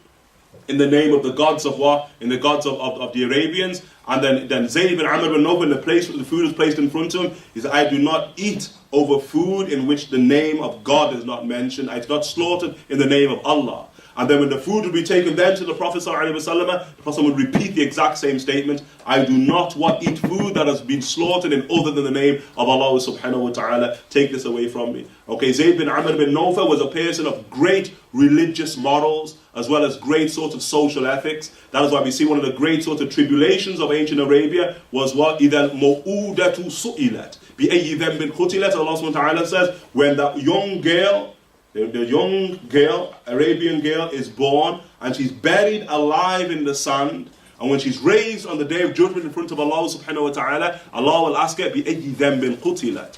What sin did you commit that caused you to be murdered? And obviously she didn't commit any sin. Okay, it's a testimony against those who committed a really atrocious crime by burying not young girls in the hot sands of Arabia, their own daughters in the hot sands of Arabia. And from amongst them were the likes of great men like Umar ibn al-Khattab did it. Umar ibn al-Khattab recounts that he himself buried his own daughter alive in Jahiliyyah in the sands of Arabia. And he said, when I'm burying in the sand, that she's what? She's wiping the dust off my beard. As what I'm burying her alive, that she's still showing compassion to me, saying Umar ibn al-Khattab radiallahu ta'ala an says before his Islam. Okay, one of the great things about Zayd bin Amr bin Nawfal, when he heard that a young girl had been born, because the custom related to whether they had the oldest child, he wanted the first child to be male. So when it wasn't male, they could have drastic recourse, or to kill them alive, or if they were extremely impoverished, they would allow the males to live and kill the girls. So when Zayd bin Amr bin Nawfal heard that a girl was born inside of Mecca, he would go immediately to that house and say, give me the child. If you're going to bury the child alive, I will take the child, I will take care of the child. And more often than not, they would give him their child. And then he would raise that girl, Zayd bin Amr, until when she reached puberty, he would go back to the family and say, look, here's your daughter, take your daughter. And he said, if you want her, you can take her. Otherwise, I'll continue to raise her. So he was like he had like an orphanage or whatever it may have been, a children's home for raising these young girls who were being oppressed because of what? Jahiliyyah, wanton ignorance. Okay, Zayd bin Amr bin Nawfal, he has a very, very close friend whose name is Warqa ibn Nawfal. Most of us know Warqa ibn Nawfal, who is the cousin of Khadija. He's the cousin of Sayyidina Khadija radiallahu ta'ala anha, and he's the first person the Prophet was going to visit after Revelation on 40 years of age. So Warqa ibn Nawfal and Zayd bin Amr, they had this disdain towards idolatry. They hated idolatry. And they said that we want the true religion of God, and they would call it the religion of Ibrahim alayhi salam. Okay? So they would what? They would wander Arabia, sitting with people who claim to be religious, especially these monotheists who were in these hermits in and around Arabia, asking them about the true religion of Allah, the true religion of Ibrahim. When they sit with one of the Judo-Christian monks, okay, Warqa ibn Nawfal, waqa'a fi qalbihi sidq, that he says, this is the religion I'm looking for. So Tanassa, Hadith al-Bukhari, the Warqa ibn Nawfal, he became Christian. He became a Christian, but he was a Judo-Christian because kataba fil Ibraniyya ma sha'a Allahu an yaktub, that he would write in Hebrew whatever he wanted to write. He was fluent in Hebrew, Warqa ibn Nawfal, which is a sign that he was a Judo-Christian. Okay, he became part of the Judo-Christian religion, i.e. Jews who believed in what? In Jesus, son of Mary, as the Messiah. Okay, so Warqa ibn Nawfal, he accepted it. Zayd bin Amr says, this is not it. This is not what I'm looking for. Okay, I'm looking for the religion of Ibrahim. That's what he said. So he moved, and in Hadith al-Bukhari, that he would what? That he would got on his riding beast, and he would raise his hands to the heavens and say, oh Allah, that verily I believe in you, but I do not know how to worship you. Then it said in the Hadith that he would fall prostrate on his riding beast, prostrate onto his riding beast, Zayd bin Amr bin Nawfal. Okay, he's going to be very, very important. Okay, really important. Imam al-Bukhari wouldn't give him a whole chapter on him, if he wasn't an important person. And he's going to be in that very important city called Busra. That's where he eventually ends up, in Busra. And when he's in Busra, news comes to Zayd bin Amr bin Nawfal that Muhammad, the son of Abdullah, that individual you know, has declared he's the prophet at the end of time in Mecca. So Zayd bin Amr bin Nawfal immediately heads south for Mecca, and on his way he's assassinated and killed. So he never meets the Prophet ﷺ as a prophet. Okay, and the authority of Amr bin Rabi'ah, that Zayd said to him, I have contravened my people and followed the way of Abraham and Ishmael and that which they used to worship, and they used to pray towards this direction, pointing towards the Kaaba. I mean, in Al-Bukhari, one of the beautiful traditions of Al-Bukhari, Al-Bukhari says, Zayd bin Amr bin Nawfal, he's one of the Sahabas, I saw him leaning against the Kaaba, Zayd bin Amr bin Nawfal, and he declares to the Quraysh, Ya ma'ashar al-Quraysh, O company of Quraysh, none of you worship Allah but me. That's what he said, I'm the only one left. He would shout at the Kaaba, and Zayd bin Amr bin Nawfal, okay? I am awaiting a prophet from the offspring of Ishmael who will be sent. However, I do not think I will meet him, but I truly believe in him and have conviction in him, bearing witness that he is indeed a prophet. If you live long enough, then convey unto him my greetings of peace, give my salams to him, if you live long enough. Okay, what does Amir said, the Sahaba? When I became Muslim, I told the Prophet ﷺ what had transpired with regards to him, and he retained the greetings of peace and showered mercy upon him. Wa alayka salam wa rahmatullahi wa barakatuh. And I saw him in paradise dragging flowing garments behind him. Okay, so he's one of the great monotheists who speak about the coming of the Prophet ﷺ, and one who declared his belief before the manifestation of the Messenger ﷺ. The Prophet ﷺ said on the Day of Judgment, he is raised as a nation in and of himself. Zayd bin Amr as an entire nation by himself. And he also gave us the great gift of Sa'id. Sa'id ibn Zayd is one of the 10 people guaranteed paradise. This is his father. It's the father of Sa'id ibn Zayd, the great companion, one of the first great education institutions in Islam was known as Dar al-Sa'id in Mecca. It was Dar al-Arqam and Dar al-Sa'id. They were the two great institutions of learning in Mecca in the early days. House of Sa'id ibn Zayd. And then the last was whom? Was Waraq ibn Nawfal. We also mentioned Waraq ibn Nawfal. He's the cousin of Khadija, and he's the one who tells the Prophet ﷺ that first and foremost, he explains what has taken place. This is an-namus al-akbar. He tells him in the hadith of Sahih Bukhari, this is the supreme namus. Namus is what? Is the holder of the heavenly secret. This is the supreme holder of the heavenly secret, i.e. Gabriel. That is what's just taken place at Hira. Because the Prophet needs what? Some type of outward explanation for what has just taken place upon Hira with the Archangel Gabriel. Okay? And then he says, Kana yanzil ala Musa. He said, the one who used to what? Descend upon Moses. And the ulama said that, why did he say Moses and not Jesus? Which is, as a Christian, when he said Jesus, but he says Moses, that's why he's a Judo-Christian. The ulama also say that what? Because after the Prophet ﷺ, Gabriel descends on no other prophet like he descends on Moses. Moses has the second most angelic visitations by Gabriel. The Prophet ﷺ has by far the most. He has 124,000 visitations by Gabriel ﷺ, as reported. Okay, now Moses comes second in terms of them, encounters with Gabriel. And then he says, but I will give you victory when your people throw you out. And the Prophet ﷺ says, they're going to throw me out. Throw me out. And this is looking at the beginning, 40 years of age. The Prophet ﷺ is hearing this from Waraq ibn Nawfal, and it doesn't happen until 14 years later. But Waraq ibn Nawfal says, never has a man came with the likes of that which you came with, except that his people have thrown him out. You're going to be thrown out. But if I live long enough, as a mu'azzara, I will stand firm alongside you. This is Waraq ibn Nawfal. And he's a great person with the Prophet ﷺ, but like in the hadith of Aisha, but he died soon after that encounter. Soon after that encounter, he died. Although we do see some reports, one of the beautiful reports is that Waraq ibn Nawfal says that he passed by Sayyidina Bilal, and Bilal becomes Muslim very early, extremely early. Sayyidina Bilal al-Habashi, he passes by Bilal when he's being tortured by Umayyah ibn Khalaf, being tortured by him in the hot sands of Arabia. And Bilal was saying, Ahad, Ahad. That's the sunnah of Bilal, Ahad, Ahad. Where else do we Ahad, Ahad? Why is that a beautiful sunnah? That is the war cry at Badr.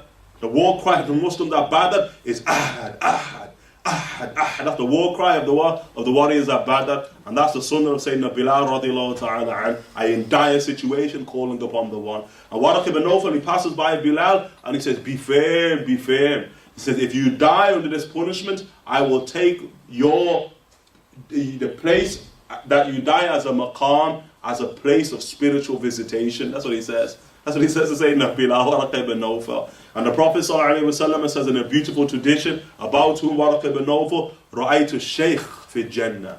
I saw the shaykh in paradise. And the shaykh was Waraq ibn Nawfal, the Prophet ﷺ said. So, okay, so these are some of the people who spoke about the coming of the Messenger sallallahu alayhi wa alihi wa sallam. Inshallah, our next month's class we'll look at the naturers, those who raised the Prophet sallallahu alayhi wa sallam from amongst the men, but especially obviously in his early days from amongst the women. Okay, so inshallah, anyone have any questions?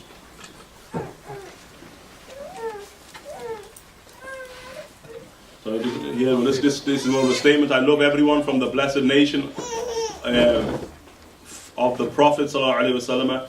What is the best way to increase the unity in our ummah? The best way to increase the unity in our ummah is to have a good opinion of Allah and a good opinion of the slaves of Allah, as the Prophet sallallahu alaihi wasallam said. Place in our hearts the unity of Allah Jalla fil Ula. That's the first. And then the second is what? As we look into creation, unity, tawheed, is only for Allah Jalla fil Ula. I.e. that the only way we can unify as an ummah is if we accept the diversity of the ummah. Because our ummah is what is a diverse ummah. We're not from them previous people who we had one prophet, one way of understanding the religion. The religion was what? It was localized. But we have a universal tradition that what by its nature accepts people in their diversity. And one of the signs of innovation is when you remove that diversity from the ummah. The difference of opinion that manifests upon the tongues of the ulama, who the Prophet ﷺ called them Ka'anbiya Bani Israel. They are like what the prophets of the children of Israel, okay, in that they speak, the ulama, according to what specific situations, times, peoples, or what have you, as the great Imam say, that Allah subhanahu wa ta'ala manifests diversity, differences of opinion upon the tongues, so that the varied opinions that our religion holds are there in their vastness to encompass every single person, regardless of what situation they may be in. You see, we may argue at some of the opinions of the ulama. I mean, we have opinions in our religion that can deal with people who are in a state of alcohol, and alcoholics. It can affirm them in their alcohol. From the ulama, the great ulama, we sit in this room, maybe many people are what? Are Hanafis, which is the school of Kufa, and that's the great opinion of the school of Kufa, which is a strange opinion when you look at what the school of Medina and all the other schools took with regard to alcohol. But that opinion, is a vast opinion that allows us to be the curers for people who have diseases. That's our religion. So the point of what we want to make on this issue is that what? Is that we should always understand our religion is extremely diverse. And that diversity, although it's manifest on the tongue of the ulama, because ultimately it was first on the tongue of the Prophet sallallahu alaihi wasallam. When the great Imams of Islam, his name is Abdullah ibn Wahhab. Abdullah ibn Wahhab, who's the student, the greatest student of Imam Malik radiallahu ta'ala anhu. He said, I memorized that many ahadith. Not the 40 hadith of Nabawiyy, but we're talking hundreds and thousands of hadith. He said, I memorized that many till I became confused. Because it's all difference, it's all contradiction. I became confused about the religion until Imam Malik, and he said, if it wasn't for Imam Malik, la halakt, I would have been destroyed. Imam Malik saved my life, because then he showed me how do you make all of that you memorize applicable according to time and circumstance. Okay? That's really important. That's how the unity of the Ummah comes about. Accept people in their differences. One more question there. Last question then. I am advised to stick to the following. I am advised to stick to following one madhab. What do I do if there is stronger evidence to support performing an act? Example: the qasr, combined prayer according to other madhahib. The first and foremost, that the advice to follow one madhab is an advice. Okay, it's an advice. Following a madhab is not something which is sort of wajib in the religion, but it's something that many of the ulama recommend, and we're not going to find one single alim alim, one in the history of Islam from the formation of madhabs that didn't follow a madhab. Every single alim followed the madhab, including Ibn Taymiyyah is a Hanbali, Ibn Qayyim Hanbali, these are Hanbali ulama. Okay, so it's advised to follow, but it's not necessarily wajib. And what I learned from my teachers who were Shafi'i ulama, that the common people have no madhab. It's permissible for the common people not to follow a madhab, yani so long as what they follow is valid by one of the schools of jurisprudence. Okay, so that's fine. But why is it better to follow a madhab? Because you take your nafs out of the situation. And Allah says, وَنَهَا النَّفْسَ عَنِ الْهَوَى فِإِنَّ الْجَنَّةَ هِيَ الْمَأْوَى. The one who removes his nafs from the situation, paradise will become his natural abode. But when we are talking about what? Yani, I like this opinion, I like that opinion. Who's the I? Where does the I come from? Okay, and then the issue that, what do I do if there is stronger evidence? I guarantee you don't know what stronger evidence is. Guarantee you. Hatman, you're not going to know what stronger evidence is. Okay? Our religion is not that simple when it gets to evidences. Okay, so you say, what is the stronger? Because it's in Bukhari, it's the strongest evidence. Sorry. Not because it's in Bukhari, it's the strongest evidence. Okay, so you have to understand what is evidence first and foremost. That's something you study in what's considered the most highest refined science of Islam, which is known as usul al-fiqh, yani legal theory. That's where you study evidences. And evidences are not Quran and Sunnah alone. Evidences can be 20 plus. Okay? There's a lot of different ways things are substantiated in the religion. And there are things that are not from hadith or from Quran that ulama can consider more stronger than the hadith in and of themselves in specific circumstances. So you can't really understand evidences. That's what the ulama are there for. They understand evidences in its vastness. And the reason why there's differences of opinion is because of the difference in understanding on what is evidence in the first place. What is admissible evidence in a court of law, admissible evidence in a court of aqeedah or what have you. That's why you have differences of opinion. Imam Abu Hanifa differs with Malik upon what is evidence, admissible evidence. Differs with Shafi'i. Look, even about qasr, an example, Raf'i yadayn, do I raise my hands or not? A hadith would say you do. Yani, the people of Kufa didn't, Imam Ali ibn Abi Talib didn't, Imam al-Awza'i debated Imam Abu Hanifa, why don't you raise your hands? I'll put you my sanad. Here's my evidence that you should raise your hands. Prophet raised his hands before and after ruku'. Imam Abu Hanifa give his sanad. I'll give you proof Rasul didn't raise his hands. And then Abu Hanifa says, and I'm going to show you my chain of transmission is stronger than yours. And played off chains of transmission. Says, my hadith stronger than yours. What are you saying? فَسَكَتَ الْأَوْزَاعِي. Awza'i remained silent and walked. And if you can argue on that level, then maybe you have an issue about evidence. You can speak about evidence. If you don't, then khalas, it's best just to take the opinion of the ulama because they are sound. The opinions of the ulama are sound. And remember, the opinions of schools are not the opinions of one person, but they're the opinions of tens and thousands of scholars combined who have came to the same conclusion. That's very important because some of the things people quote about today about madhabs being what? We don't follow a man. Well, yeah, we don't. The only man we follow is the Prophet ﷺ. A madhab is not a man. That's what's called a madhab. It's a school. And since when have you walked into a school and you've only found one person sitting there? So, let's see.